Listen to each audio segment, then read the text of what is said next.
कहानी की शुरुआत में हम स्वीडन का घना जंगल देखते हैं। दिसंबर का महीना होता है और काफी ज्यादा बर्फ पड़ रही होती है। यहीं एक स्टीफन नाम का फॉरेस्ट रेंजर अपनी नाइट ड्यूटी पर होता है। अपनी ड्यूटी करते हुए उसे सुनसान जंगल में एक गाड़ी खड़ी दिखती है। काफी आवाजें लगाने पर जब कोई जवाब नहीं देता तो स्टीफन फॉरेस्ट रेंजर के हेड ऑफिसर कार्लो को कॉल करके गाड़ी की खबर देता है। इसके बाद वो खुद वहाँ से अपने घर को वापिस आने लगता है, पर रास्ते में उसे एक पेड़ रोड के बीचों बीच गिरा हुआ दिखता है। उस पेड़ को हटाने के लिए वो गाड़ी से बाहर आता है, तभी उसकी गाड़ी का एक्सेलरेटर अपने आप रेस लेने लगता है और फिर एक आवाज के साथ वो गाड़ी वापस से बंद भी हो जाती है। स्टीफन डरते हुए गाड़ी की तरफ बढ़ता है, पर तभी उसे कोई खींचकर वहाँ से ले जाता है। सुबह की ड्यूटी एंजेलिका नाम के एक फॉरेस्ट ऑफिसर की होती है। एंजेलिका को भी वही गाड़ी दिखती है जो पिछली रात स्टीफन को भी दिखी थी। वो फिर कार के नंबर से ही ओनर का नाम चेक करती है। ये कार मारिया नाम की एक लेडी की होती है।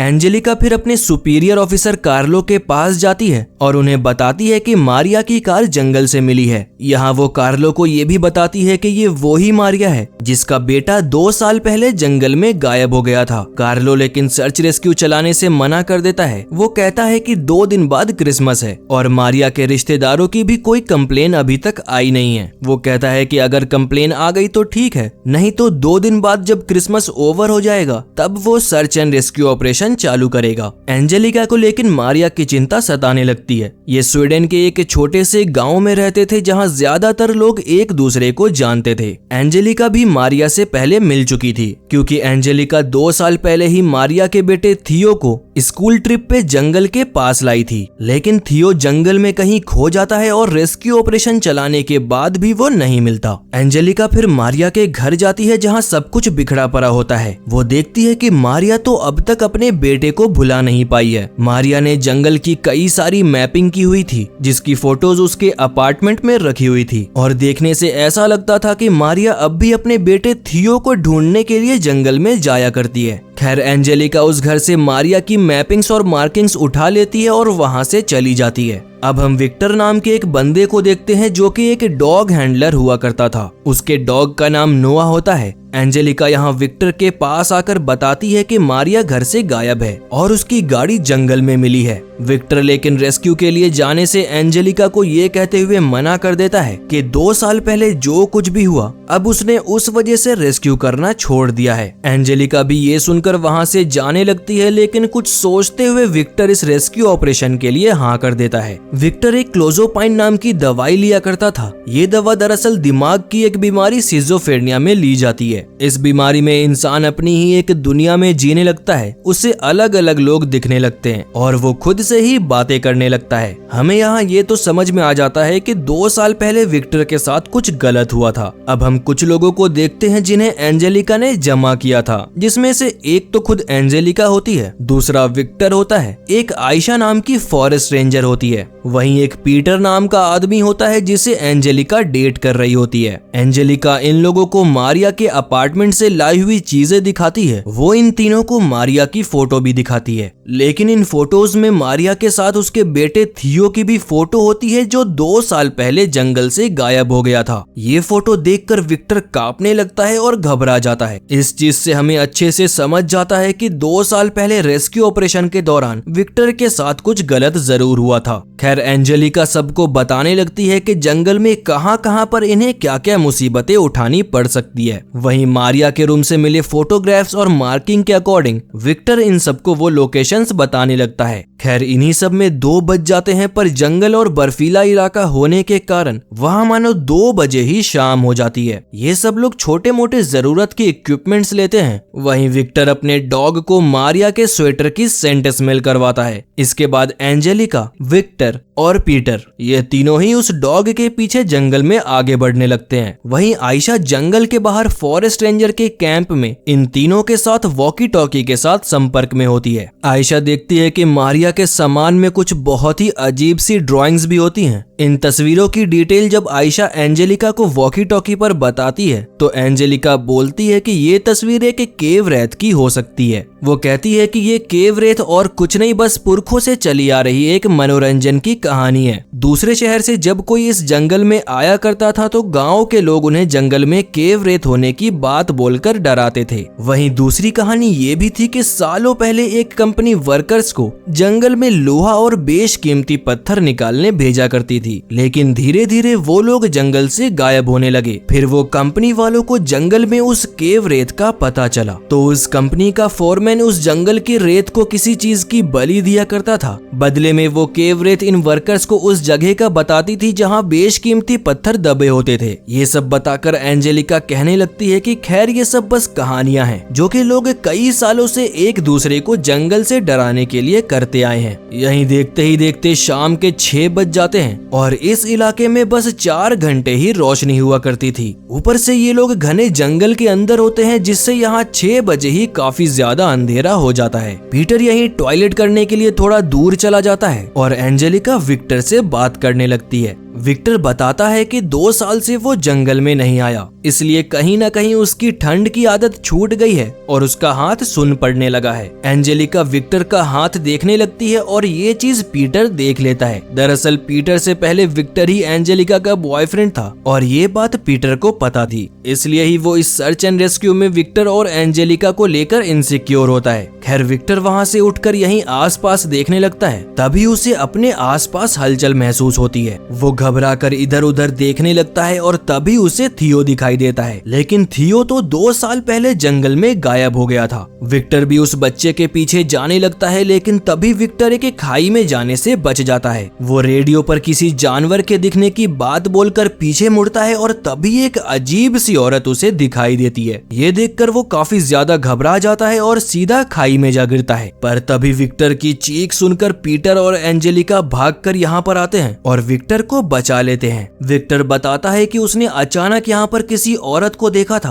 और घबराकर उसने एक कदम पीछे लिया जिससे वो खाई में लटका, लेकिन जाहिर है कि उसकी बात पर पीटर और एंजेलिका दोनों ही विश्वास नहीं करते। यहीं आयशा रेडियो करके एंजेलिका को बताती है कि अभी अभी उसे हेड ऑफिस से फोन आया था। वो आयशा को बता रहे थे कि मारिया की मिसिंग रिपोर्ट उसके रिलेटिव्स ने दर्ज करवा दी है, जिससे कि अब पुलिस को भी ना चाहते हुए सर्च एंड रेस्क्यू ऑपरेशन चालू करना पड़ेगा और कल सुबह वो लोग भी इस जंगल में आ जाएंगे। आयशा इसके बाद कैंप में मारिया के घर से मिली पेंटिंग से कुछ क्लूज निकालने की कोशिश करती है, पर तभी वहाँ लाइट चली जाती है। आयशा घबराते हुए कैंप से बाहर आती है और वो जनरेटर को दोबारा से चालू कर देती है, पर जैसे ही वो जनरेटर को ऑन करके वापस से कैंप में आने लगती है तभी मारिया की गाड़ी बिना किसी ड्राइवर के चालू हो जाती है। आयशा को लगता है कि मारिया वापस आ गई है और वो उसे देखने के लिए उसके गाड़ी के पास आ जाती है। तभी लेकिन कोई उसे पीछे से खींचकर कहीं ले जाता है, ठीक जैसा शुरुआत में स्टीफन के साथ हुआ था। वहीं दूसरी तरफ जंगल में विक्टर का डॉग 2 दिशाओं में देखकर भौंक रहा होता है। विक्टर कहता है कि या तो मारिया यहाँ किसी के साथ आई थी और वो दोनों अलग अलग डायरेक्शन में यहाँ से आगे गए हैं, या फिर अकेली मारिया ही इन 2 डायरेक्शन में से किसी एक डायरेक्शन में हो सकती है। पीटर कहने लगता है कि ठीक है, फिर मैं और एंजेलिका एक डायरेक्शन में जाते हैं और तुम अपने डॉग नोहा के साथ दूसरे डायरेक्शन में जाओ। एंजेलिका अलग होने से मना करती है, लेकिन विक्टर कहने लगता है कि कोई बात नहीं, हम तीनों के पास एक दूसरे का लाइव लोकेशन है और तो और वॉकी टॉकी से हम हर समय कनेक्टेड भी रहेंगे। इसके बाद एंजेलिका पीटर के साथ चली जाती है। पीटर बीच रास्ते में एंजेलिका को विक्टर से दूर रहने को बोलता है। वो कहता है कि अब तुम विक्टर के साथ नहीं बल्कि मेरे साथ हो। इस बात पे एंजेलिका भड़क जाती है। वो कहती है कि जब 2 साल पहले मैं और लोगों के साथ मारिया के बेटे थियो को इस जंगल में ढूंढने आई थी, तब विक्टर का बच्चा मेरे पेट में था। उस दिन बस थियो ही नहीं बल्कि ठंड लग जाने के कारण मेरे पेट में पल रहा बच्चा भी मारा गया था। वो कहती है कि विक्टर बार बार मुझे सर्च छोड़कर वापस घर चलने को कह रहा था, लेकिन मैंने अपने जिद के कारण अपने और विक्टर के बच्चे को भी खो दिया। यहाँ हमें समझ जाता है कि विक्टर ने आखिर सर्च एंड रेस्क्यू क्यों छोड़ दिया था। खैर वहीं दूसरी तरफ विक्टर अपने डॉग को खोलकर मारिया के स्मेल को फॉलो करने को बोलता है, लेकिन लेकिन तभी वो कुछ दूर जाकर रोने लगता है और शांत होकर बैठ जाता है। विक्टर वहां आता है तो वो डॉग दोबारा भौंकने लगता है और वापस विक्टर को वही औरत दिखती है। वो डॉग उस औरत के पीछे भागने लगता है पर कुछ दूर जाकर वो रुक जाता है, मानो वो औरत वहां से बिल्कुल ही गायब हो गई हो। विक्टर रेडियो पर बताता है कि उसने वापस किसी औरत को देखा है। एंजेलिका उससे पूछती है क्या वो मारिया थी, लेकिन विक्टर का जवाब ना में होता है। एंजेलिका और पीटर भी यहीं से थोड़ी दूर पर अपोजिट साइड पर होते हैं। यहीं विक्टर अपना नाइट विजन वाला ड्रोन उड़ाने लगता है। तभी ड्रोन फुटेज में भी विक्टर को एंजेलिका और पीटर के पास एक औरत दिखती है। विक्टर उन्हें वार्न करता है लेकिन उन दोनों को अपने आसपास कोई भी नहीं दिख रहा होता। ये औरत बस विक्टर को ही दिख रही थी, वो भी अब ड्रोन फुटेज में।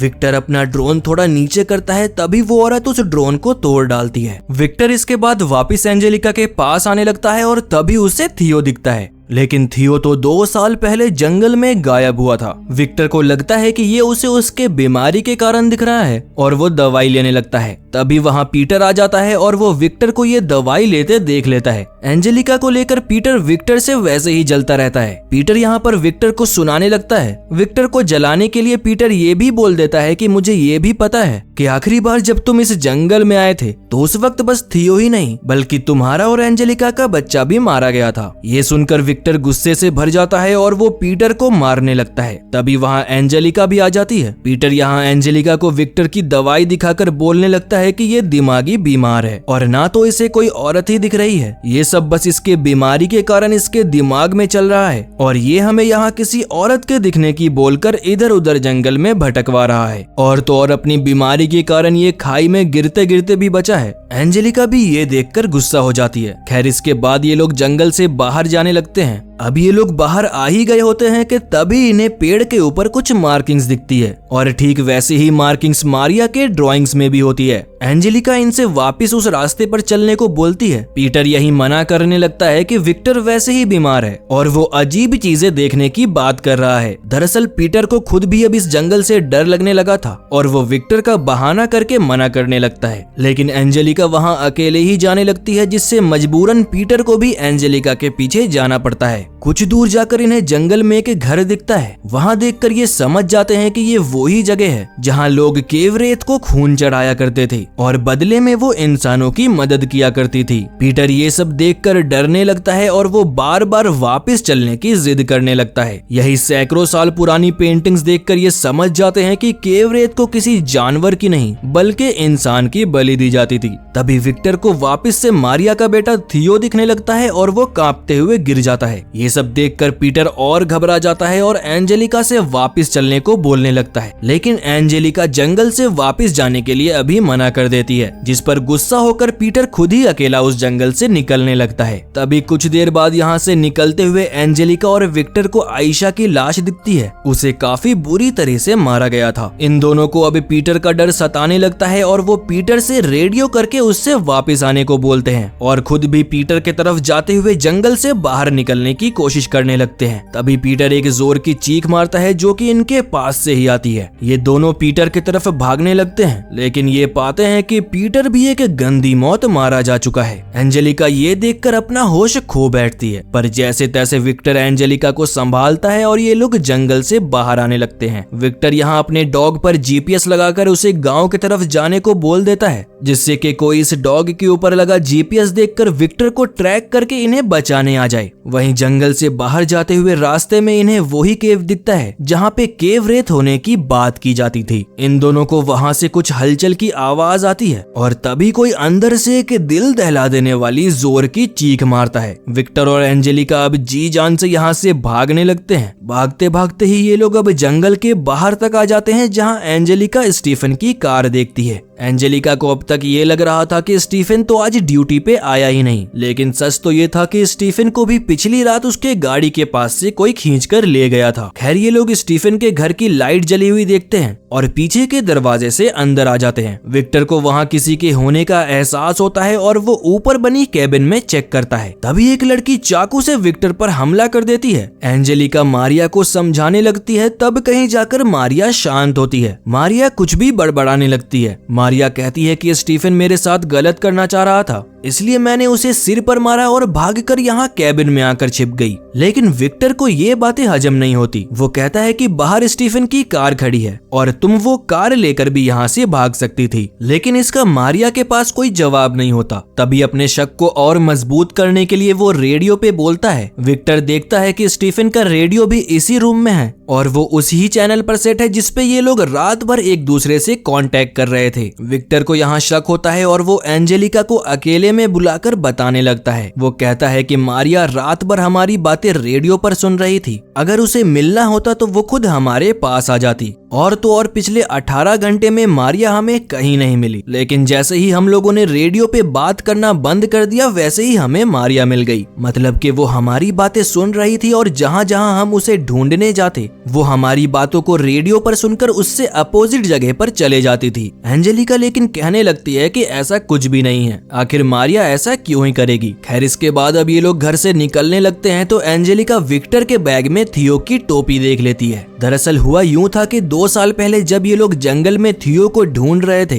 तब एंजेलिका थियो को ढूंढते ढूंढते काफी ज्यादा बीमार पड़ गई थी। लेकिन उसी वक्त विक्टर को थियो की टोपी दिख जाती है और उसे थियो के चिल्लाने की आवाज भी आती है। थियो अपनी मदद के लिए चिल्ला रहा होता है, लेकिन विक्टर को वहीं ये डर सताने लगता है कि अगर उसने अभी एंजेलिका को नहीं बचाया तो वो एंजेलिका के साथ साथ अपने बच्चे को भी खो सकता है। इसलिए वो थियो की आवाज के पीछे ना जाकर एंजेलिका को हॉस्पिटल लेकर आ जाता है, लेकिन एंजेलिका के पेट में पल रहा बच्चा भी मारा जाता है। दूसरी तरफ थियो भी बाद में जंगल में किसी को नहीं मिलता, लेकिन अगर उस दिन विक्टर चाहता तो वो शायद थियो की आवाज के पीछे जाकर उसको बचा सकता था। ये बात जब विक्टर एंजेलिका को बताता है तो एंजेलिका काफी ज्यादा नाराज हो जाती है। वो स्टीफन की गाड़ी में मारिया को बिठाती है और गुस्से में विक्टर को यहीं छोड़कर चली जाती है। अब कुछ देर बाद विक्टर को घर में से आवाजें आने लगती है। वो देखता है कि स्टीफन को किसी ने यहाँ पर कैद किया हुआ है। स्टीफन बताता है कि मारिया ने उसके साथ ये किया है और मारिया का ये कहना था कि वो मुझे केव रेत को सैक्रिफाइस करेगी, बदले में वो केव रेत मारिया के लिए उसके बच्चे थियो को जिंदा कर देगी। मतलब कि विक्टर सही था और मारिया सब कुछ नाटक कर रही थी। लेकिन अब मारिया के पास स्टीफन नहीं बल्कि एंजेलिका होती है। मारिया एंजेलिका को मार मार कर बांध कर सैक्रिफाइस करने वाले जगह पर ले जाती है। विक्टर समझ जाता है कि केव रेत सच में है और उसे जंगल में भी वो कई बार दिखी थी, और अगर केव रेत ने मारिया को उसका बच्चा लौटाने की बात की है तो थियो की लाश जरूर केव रेत के पास होगी। जिस केव से विक्टर पहले डर कर भाग रहा था अब वो उस केव में बिना किसी डर के चला जाता है, क्योंकि अब उसे एंजेलिका की जान बचानी थी। वहाँ पर सच में थियो की लाश होती है। विक्टर थियो की लाश को देखकर टूट जाता है। वो सोचने लगता है कि काश उसने 2 साल पहले थियो को बचा लिया होता। विक्टर खैर थियो की लाश को लेकर सैक्रिफाइस करने वाले जगह पर पहुंच जाता है। विक्टर मारिया से एंजेलिका को छोड़ देने को कहता है और मारिया को उसका बच्चा दिखाता है। मारिया थियो को देखकर काफी ज्यादा खुश हो जाती है, लेकिन तब तक मारिया ने एंजेलिका को मार दिया होता है। और जब मारिया देखती है कि थियो जिंदा नहीं है बल्कि मरा हुआ है तब वो विक्टर पर भी हमला कर देती है। जैसे तैसे विक्टर मारिया के ही चाकू से उसे मार डालता है। विक्टर भी काफी ज्यादा घायल हो चुका था और वो एंजेलिका से लिपट कर रोने लगता है। तभी वहाँ पर केव रेत आ जाती है। अब देखा जाए तो मारिया ने एंजेलिका का खून करके अब तक केव रेत से अपनी विश नहीं मांगी थी और मारिया खुद अब मारी जा चुकी थी। लेकिन मारिया की मौत विक्टर के हाथों हुई थी, तो विक्टर केव रेत से बोलता है कि वो केव रेत को मारिया का ब्लड सैक्रिफाइस कर रहा है और बदले में केव रेत एंजेलिका को वापस जिंदा कर दे। तभी हम देखते हैं कि एंजेलिका की सांसें दोबारा चलने लगी है। वहीं दूसरी तरफ इन सब के बीच वो डॉग भी गांव में पहुंच जाता है। जब फॉरेस्ट रेंजर सुबह अपनी ड्यूटी पर आता है तो वो उस डॉग के ऊपर लगे जीपीएस को देख लेता है, जिससे कि अब वो विक्टर और एंजेलिका को ट्रैक करके उन्हें बचा सकता था। और यहीं पे कहानी खत्म हो जाती है।